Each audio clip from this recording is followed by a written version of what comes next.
একটা ডিম দিয়ে একটা ডিমের নাস্তা তৈরি হবে পুরো পরিবারের জন্য। এখানে আমি একটা ডিম আর 1 কাপের মতো চিনি দিয়ে দিলাম, আর এখানে আমি দিয়ে দিচ্ছি হাফ চা চামচ লবণ। ভালো করে একটু ফেটিয়ে নিয়ে, এটা কিন্তু একটা ফোমের মতো হয়।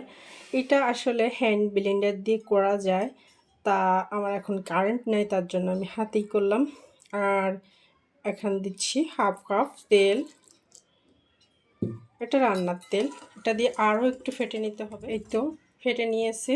আর এখন আমি এখানে প্রথমে আমি 1 কাপ ময়দা দিচ্ছি, দিয়ে তারপরে একটু নেড়ে নিচ্ছি। আর এই ময়দার কাজটা একটু দেখে দেখে দিতে হবে, তার কারণে আপনি যদি একবারে বেশি ময়দা ঢেলে দেন তাহলে কিন্তু আপনার হবে না। এই কারণে দেখে দেখে দিতে হবে। আমার কতটুকু ময়দা লাগে সেটা আমি বলে দেব। হাফ কাপ ময়দা দিয়ে দিচ্ছি। আচ্ছা, আমি আসলে বেকিং পাউডার দিতে ভুলে গেছিলাম, হাফ চা চামচ বেকিং পাউডার দিয়ে দিচ্ছি। বেকিং সোডা দেওয়া যাবে না, বেকিং পাউডার দিতে হবে। আর এই পর্যায়ে একটু ভালো করে মথে নিতে হবে এটাকে, মানে আমরা রুটি বানাইতে যেরকম একটা ডো তৈরি করি সেরকম, তবে অত শক্ত করা যাবে না। এখন আমি এটাকে মথে নিচ্ছি। আমার তৈরি হয়ে গেছে। এখন একটা প্লেটে একটুখানি ময়দা দিয়ে তারপরে আমি ডোটাকে নামিয়ে নিচ্ছি। আর এটাকে জাস্ট একটা রোল তৈরি করে নিচ্ছি। রোলটা তৈরি করে নিয়ে আমি একটু কেটে নেব।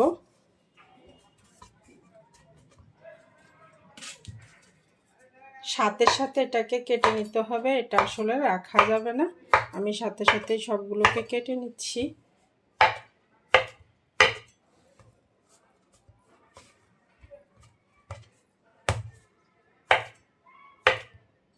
কেটে নিলাম। আর এখন এখান থেকে একটা ধরে নিয়ে জাস্ট একটু লম্বা করে, আপনি যদি গোল করতে চান তাহলে গোলও করতে পারবেন, এরকম লম্বা করে তারপরে একটা বিস্কিটের শেপ দিয়ে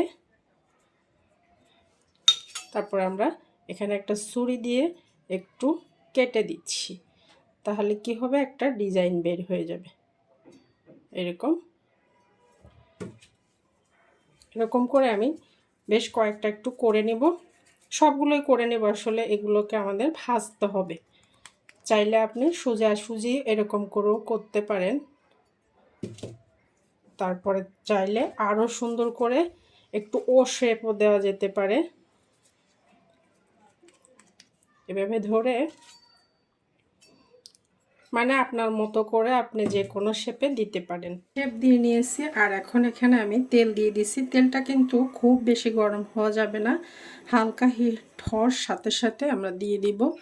আমি কিন্তু এই যে দিয়ে দিচ্ছি সবগুলো বিস্কিটকে।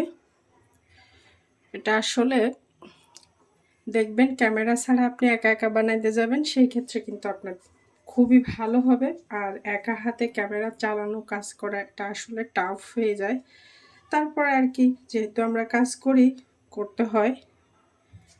এই তো আমি দিয়ে দিলাম সবগুলোকে। নাস্তাটা যখন দেখবো একটু পিছন দিকটা ব্রাউন হয়ে গেছে, তখন আমরা এটাকে উল্টিয়ে দিব। আমি কিন্তু এতক্ষণ কিচ্ছু করিনি, জাস্ট এমনি রেখে দিয়েছিলাম। আর চুলার আঁচ কিন্তু আসলে খুব ছোট থাকতে হবে, তা না হলে দেখা যাবে ভিতরে কাঁচা থেকে যাওয়ার সম্ভাবনা থাকবে।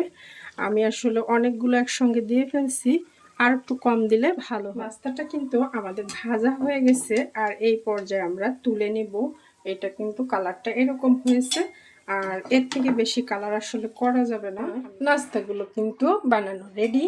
আর এইগুলো এখন চায়ের সাথে সেই মজার হবে। ভালো থাকবেন সবাই, আল্লাহ।